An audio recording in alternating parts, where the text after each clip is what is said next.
Hey there, friends! Welcome back to Life Unlocked, your absolute favorite spot.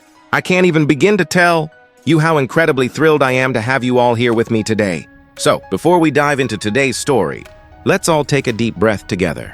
Just completely relax and get comfortable. Today, we are going to listen to a story that will transcend the boundaries of time and transport you to an entirely different world. If you were to walk through the cold, stony heart of the City of Whispers, a forgotten place from a bygone era, you would feel an eerie, terrifying silence long before you actually saw anything. This was a city where the rich didn't maintain their grip on power by hoarding gold. Instead, they built their empires by literally stealing the words and voices right out of the mouths of the poor. A 12-year-old boy named Arthur. His hands were raw and blistered from the burning coal, his eyes were heavy with exhaustion, and his mouth was completely sealed shut. For 10 hours a day, his job was to shovel glowing hot coal into the bellies of massive furnaces. He couldn't complain. He couldn't scream. Because in this twisted world, if you failed to pay your taxes, the elite forces would forcefully extract your voice from your throat, bottle it up, and sell it as luxury elixirs for the high society elite to use in their lavish speeches. But the rulers of the city had made one fatal mistake. They had stolen his physical voice. Yes, but they forgot to imprison his mind. And inside that silent mind, a revolution was brewing. This is the untold story of how an invisible slave used the forbidden art of ink to bring an entire empire crashing down. Before this crushing silence, Arthur knew the true magic of words. He used to live in green, open meadows with his grandmother, an old storyteller who knew all the ancient myths and legends. She had taught Arthur that words weren't just tools for speaking. They were living, breathing forces capable of creating entirely new worlds. Arthur didn't have much, but his imagination was boundless. He would draw maps in the dirt, pretending to be a great scholar who could decode the language of the stars. Sitting by the fireplace, he would memorize every single story his grandmother whispered to him. But the dark shadow of the city kept creeping closer. A ruthless, tyrannical governor named Lord Malachor demanded a brand new voice tax from the outlying villages. Arthur's family didn't have a single penny to their name.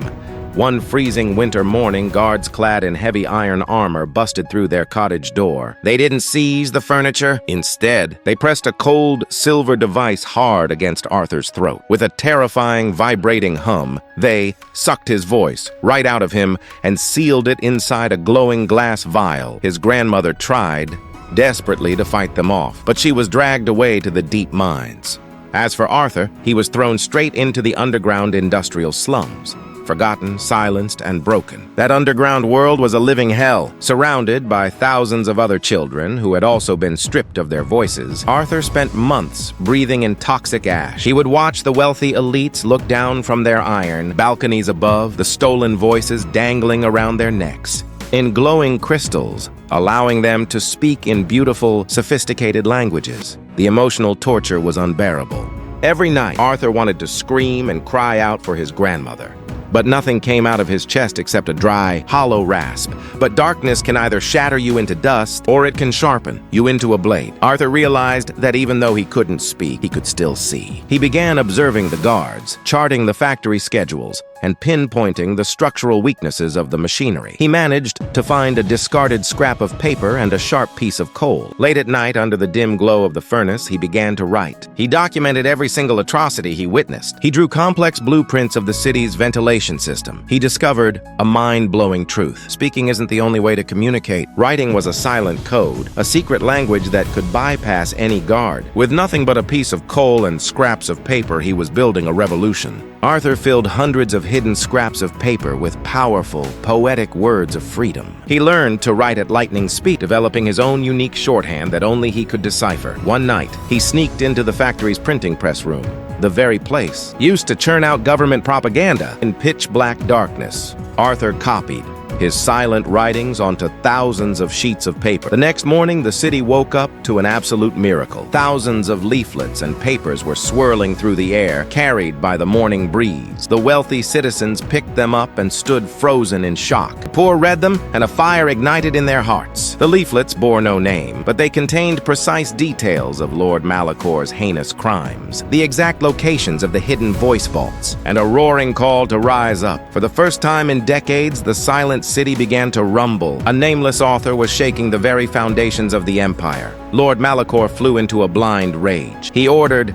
a total citywide lockdown and hunted frantically for this ghostwriter. But Arthur was always one step ahead. Using his hand-drawn maps, he navigated through the secret walls and pipes, delivering his writings to every single corner of the city.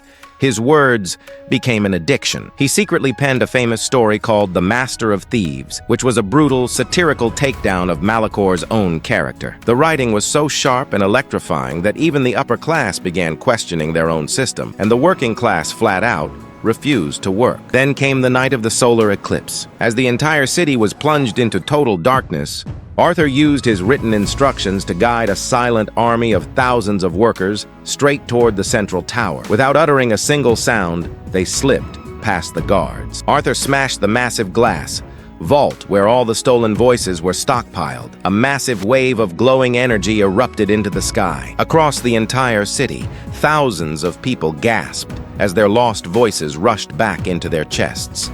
Lord Malacor was trapped and exposed in front of everyone by the very people he had silenced. In a single night, his regime collapsed. Arthur began his journey with a sealed mouth, a broken spirit, and a stolen identity. The world told him he had no voice, but he mastered the silent weapon of words. He fought tyranny, woke up a nation, and left behind a glorious legacy that time can never erase. Thank you so much for watching.